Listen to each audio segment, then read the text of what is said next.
En primer lugar, en el caso de Cuba, mi información es que a fin del mes de febrero, Cuba se queda sin combustible. Tiene combustible solamente hasta fin de febrero. Como bien dijiste vos, el secretario de Estado y presidente del Consejo de Seguridad Nacional de los Estados Unidos, en un hearing en el Senado de los Estados Unidos, afirmó que de acuerdo a la ley Helms-Burton, está límite de acción es no invadir, pero sí, digamos, bloquear.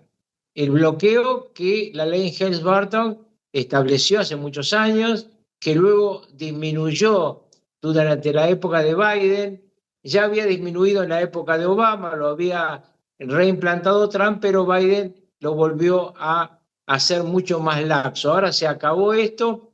Y la otra novedad importante es que hay un pedido que se va a presentar en el Capitolio el próximo lunes, por el cual se prohibiría las remesas de dólares de ciudadanos que están en Estados Unidos a Cuba. ¿Por qué esto es clave? Porque el mayor ingreso que tiene Cuba no es el turismo, son las remesas de los cubanos que viven en Estados Unidos y le mandan dineros a sus familias. Esto sería entonces un estrangulamiento sobre una estructura de divisas que ya está flaqueando la cubana.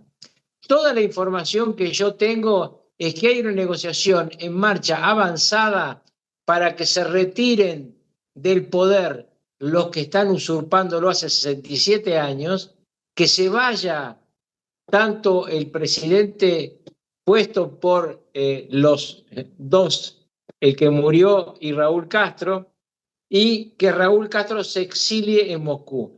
Así que las novedades sobre Cuba son muy grandes y obviamente lo que dijo Marco Rubio revela que hay una decisión tomada de acabar con esta dictadura y siempre yo te vengo diciendo, Mariano, le digo a todos los que te siguen, atención que esto tiene que ver mucho con las elecciones de medio término. El 3 de noviembre hay elecciones en Estados Unidos.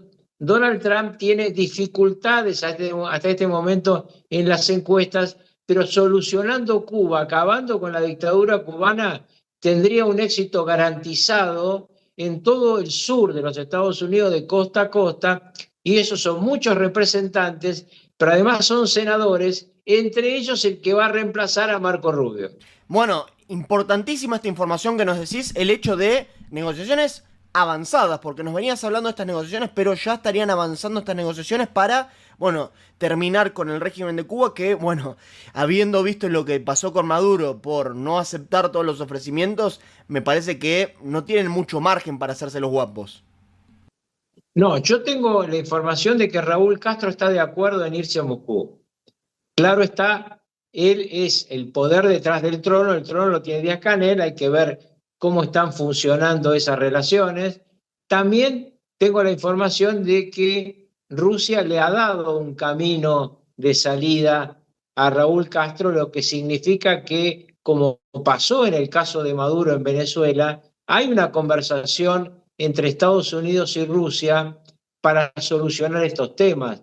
Recordemos que fue Putin el que le dio la alternativa a Maduro, que no aceptó, de hacerse cargo Delcy Rodríguez y que él fuera al exilio en Moscú o en Minsk, la capital de Bielorrusia. Él no lo aceptó, quiso quedarse 2 años más y pasó lo que pasó.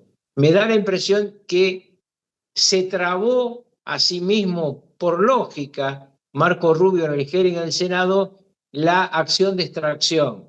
Pero también se la trabó porque creo que tiene muy adelantado el proceso de salida de la dictadura y llegada de un hombre que sería un empresario cubano norteamericano, quien haría una transición para elecciones libres en Cuba después de 67 años de esta siniestra dictadura, madre de la dictadura del continente.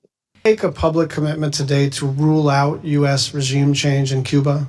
Regime change? Yes. Oh, no, I think we would love to see the regime there change. We would like to, that doesn't mean that we're going to make it change, but we would love to see it change. There's no doubt about the fact that it would be of great benefit to the United States if Cuba was no longer governed by an autocratic regime. But you know what we mean by regime change. We don't mean, I wish someone else were in charge. When we talk about regime change, we're talking about using the power of the United States, usually kinetic power, but often other kinds of coercion. And I'm not even saying that that's always not in our interest. I'm just saying, I'm not asking you whether we would prefer a different kind of government. I'm asking whether you are trying to precipitate the fall of the current regime. Yeah, but that's statutory. The Helms-Burton Act, the U.S. embargo on Cuba is codified. It was codified in law, and it requires regime change in order for us to lift the embargo.